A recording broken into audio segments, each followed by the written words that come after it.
کم زر مبادلہ کے ذخائر، غیر مستحکم سیاسی ماحول، بیرونی اکاؤنٹس کے جھٹکوں کے متعدد خطرات کا سامنا ہے۔ آخری پیرا میں دوبارہ پڑھ دیتا ہوں، یہ عالمی بینک کی رپورٹ ہے، میری یا آپ کی نہیں ہے، کہ پاکستان کو ہائی لیکوڈیٹی رسک، کم زر مبادلہ کے ذخائر، غیر مستحکم سیاسی ماحول اور بیرونی اکاؤنٹس کے جھٹکوں کے متعدد خطرات کا سامنا ہے۔ اب پولیٹیکل سٹیبلٹی جب تک نہیں آتی اور پولیٹیکل سٹیبلٹی جب تک نہیں آئے گی، معاشی استحکام نہیں آئے گا، اور سیاسی استحکام لانے کے بجائے فیصل واڈا صاحب جو کہہ رہے ہیں وہ تو کہہ رہے ہیں کہ ان سب کو، یہ سب گندے انڈے ہیں، ان پولیٹیکل پارٹیز ان کو اٹھا کے باہر پھینک دیں اور اس کے بعد ہم ہوں گے اور صرف ہم ہوں گے۔ تو یہ سچویشن چل رہی ہے، جبکہ دوسری جانب پاکستان پر میں بار بار کہتا ہوں کہ پاکستان اس وقت بیرونی خطرات بہت زیادہ، اندرونی تو ہیں ہی ہیں، وہ تو ہم نے خود ہی پیدا کر دی ہیں۔ پچھلے 17 مہینوں میں ہم نے کوئی کسر نہیں چھوڑی کہ ایک دوسرے سے ٹکرایا جائے، اور ایک دوسرے سے ٹکرا رہے ہیں، اور اپنے ہی لوگوں کو فتح کیا جا رہا ہے، اپنے ہی شہریوں کو فتح کیا جا رہا ہے۔ کبھی ایک ایم این اے فتح ہو گیا، کبھی دوسرا ایم این اے فتح ہو گیا، کبھی ایک وزیر، کبھی دوسرا وزیر، ایک چھوٹا وزیر، کبھی بڑا وزیر، کبھی کوئی بچہ فتح ہو گیا، یہی ہم کر رہے ہیں۔ اور دشمن جو ہے وہ ہمارے ہر جگہ پہ پہنچ چکا ہے۔ تو ایک فیصلہ کیا پاکستان نے، اور یہ فیصلہ بہت کئی دفعہ پہلے بھی کیا جا چکا ہے، آج تک عمل نہیں ہونے دیا گیا۔ بیرونی جو ہمارے بیرونی پلیئرز ہیں وہ آج تک اس پہ اثر انداز ہوتے ہیں اور پورا نہیں ہونے دیتے، عمل درآمد نہیں ہونے دیتے۔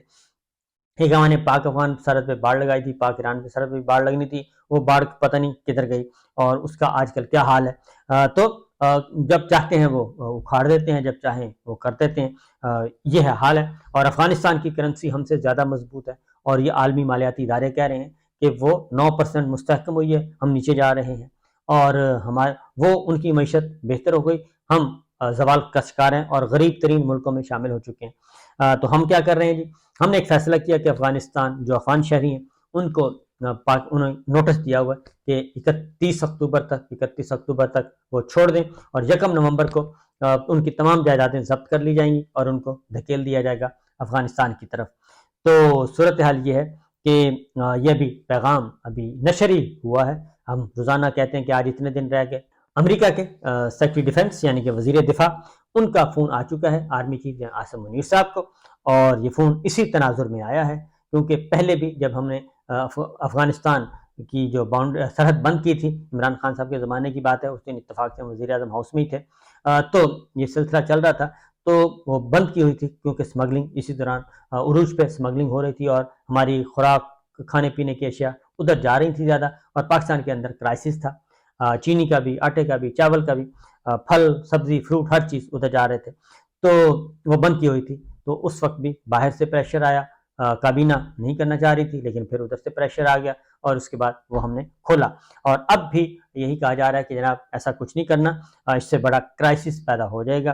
تو اطلاع یہی ہے کہ اس فیصلے کو بھی ریویو کیا جائے گا، اور یہ فیصلہ ماضی کی طرح نہیں پورا ہو سکے گا۔ تو دوسری جانب ہم کیا کر رہے ہیں جی، یہ ساری سچویشن، اندرونی خطرات، بیرونی خطرات، اندرونی لڑائی، بیرونی لڑائی، ایک دوسرے کا گلا پھاڑ رہے ہیں، ایک دوسرے کو نیچا دکھانے کی کوشش کر رہے ہیں۔ بس ایک سب سے بڑا مسئلہ ریاست کا ایک ہی ہے، حکومت کا ایک ہی ہے کہ پاکستان تحریک انصاف اور عمران خان کسی بھی طریقے سے راستے سے ہٹ جائیں، اور اب تک جتنی کوششیں کی جائیں وہ کامیاب نہیں ہوگی، کیونکہ عوام اٹھ کھڑی ہوئی ہے۔ ایک طرف عمران خان صاحب کی سالگرہ ہے، وہ رات گئے شروع ہو چکی ہے، اور لبرٹی چوک میں بھی ہم نے مناظر دیکھے، سب کچھ دیکھے، اور وہ پورے ملک میں منا رہے ہیں، پوری دنیا میں منا رہے ہیں، اور ٹرینڈ چل رہا ہے پوری دنیا میں عمران خان صاحب کی برتھ ڈے کا، پوری دنیا میں چل رہا ہے۔ وہ آپ برطانیہ لے لیں، امریکہ لے لیں، یورپ لے لیں، جرمن لے لیں، فرانس لے لیں، سعودی عرب لے لیں، یو اے ای لے لیں، مڈل ایسٹ سے لے کے مغربی ملکوں تک، بر اعظم امریکہ تک، بر اعظم افریقہ تک، ہر جگہ ان کا ٹرینڈ چل رہا ہے۔ اور میں چیک کر رہا تھا کہ ٹاپ 3 میں پورے over all over world top 3 میں ان کا ٹرینڈ ہے جی عمران خان صاحب کی برتھ ڈے کا، اور ان کے کیک کاٹے جا رہے ہیں، اور مختلف سوشل میڈیا پہ اور پریکٹیکلی مختلف ملکوں میں یہ سب کچھ ہو رہا ہے جی، کیک کاٹے گئے۔ تو یہ ہے عمران خان صاحب کا۔ دوسری جانب شہباز شریف صاحب کی حالت کیا ہے، جن کو ہم مٹانا چاہتے ہیں ان کو لوگ اس طریقے سے، وہ جیل میں پڑا بندہ، جیل میں پڑے ہوئے کو بھی لوگ نہیں بھول رہے، اور ان کے ساتھ اظہار عقیدت، ان کے ساتھ جڑے ہوئے ہیں، ان کو ہم لانا نہیں چاہتے۔ ان کو تو ہم نے کہا ہے کہ اس کو ڈبے میں بند کریں، اور ڈبے میں بند کرنا ہے، اور کہا جا رہا ہے کہ سائفر کیس میں ان کو اسی مہینے سزا سنانی ہے. وہ کیسے سنائی جائے گی یہ ابھی تک سمجھ نہیں آیا. توشخانہ کی طرح تو سنائی جا سکتی ہے, ادروائز تو نہیں سنائی جا سکتی. تو یہ سب کچھ چل رہا ہے. توشخانہ سے سٹارٹ ہوا, پھر قادر ٹرسٹ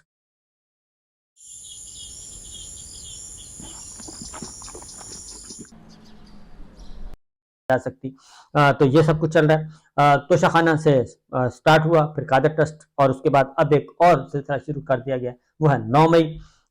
لیکن ایک بات بتا دوں کہ یہ تو ہے عمران خان صاحب کا کہ ان کو قیدی ہوتے ہوئے بھی ان کو لوگ ان کے ساتھ جڑے ہوئے ہیں اور نہیں مان رہے. دوسری جانب شہباز شریف صاحب کے ساتھ کل کیا ہوا وہ ساری پھیلا ہوا ہے کہ کس طریقے سے وہ خطاب عام فرما کے آ رہے تھے اور واپسی پہ شہریوں کے ہتھے چڑھ گئے, اور جو شہریوں نے ان کے ساتھ کیا ہے وہ ساروں نے دیکھا, سارے سن رہے ہیں. تو شکر ہے کہ کسی نے شیشہ ویشہ نہیں توڑا اور وہ محفوظ رہے. اور لیکن غم و غصہ بہت زیادہ ہے. شاید اسی لیے نواز شریف صاحب کو کہا جا رہا ہے کہ مہربانی کریں آپ نہ آئیں, اور اگر آپ آ گئے تو ہم آپ کی مدد نہیں کر سکیں گے, کیونکہ آپ کو سسٹم بھی قبول نہیں کر رہا اور عوام بھی قبول نہیں کر رہے, اور ہم ایک طرف عمران خان صاحب کو فل ڈوز دیں گے تو پھر آپ کے ساتھ کیسے رعایت کر سکتے ہیں. اس لیے مہربانی کریں آپ فی الحال نہ آئیں. فیصل واڑہ کے ذریعے یہ سارے پیغامات پہنچائے جا رہے ہیں, تو دیکھتے ہیں ان کا یہ پیغام سنا جاتا ہے. یعنی 9 مئی کے حوالے سے عثمان ڈار صاحب نے کچھ انکشافات کیے اور جس طریقے سے کیے, لیکن پاکستان تحریک انصاف عثمان ڈار صاحب کو برا بھلا بالکل نہیں کہہ رہی. وہ کہہ رہے ہیں کہ عثمان ڈار کل بھی ہمارا تھا, آج بھی ہے اور آئندہ بھی ہوگا, اور ان کے ساتھ جتنا بھی ان کے ساتھ, ان کی فیملی کے ساتھ, ان کی خواتین کے ساتھ, ان کے کاروبار کے ساتھ, ان کے گھر کے ساتھ جو کچھ کیا گیا, جتنا ظلم کیا گیا, اس کے بعد عثمان ڈار صاحب کیا کوئی بھی آدمی ہو تو وہ یہی کام کر سکتا ہے, اس کے علاوہ اور کچھ کر نہیں سکتا. تو دوسری جانب حماد اظہر صاحب نے باقاعدہ طور پہ ایک اسٹیٹمنٹ ایشو کیا ہے, وہ بھی ذرا سنیے, اور اس کے بعد مزید ایک آدھ خبر آپ کو دوں گا. ابھی آپ نے ایک عجیب و غریب منظر دیکھا ٹی وی کے اوپر کہ پہلے پریس کانفرنسز ہوتی تھیں اور لوگ جو گمشدہ ہوتے تھے یا حراست میں ہوتے تھے وہ یکدم سامنے آتے تھے اور آ کے اپنا بیان ریکارڈ کراتے تھے, اور ایک اسکرپٹ ہوتی تھی وہ پڑھتے تھے اور اس کے بعد وہ چلے جاتے تھے.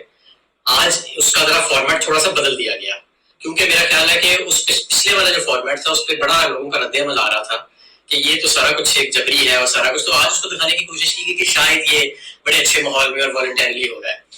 2-3 ہفتے سے عثمان ڈار غائب تھے, آج وہ یکدم نمودار ہوئے, اور ایک ایسے اینکر کے پاس جن کی سوچ اور جن کی انکلینیشن ہے وہ آپ کو پتہ ہی ہے کہ عمران خان صاحب کے بارے میں کیا ہے. تو ان کے پاس وہ گئے اور انہوں نے وہاں پہ کچھ گفتگو کی.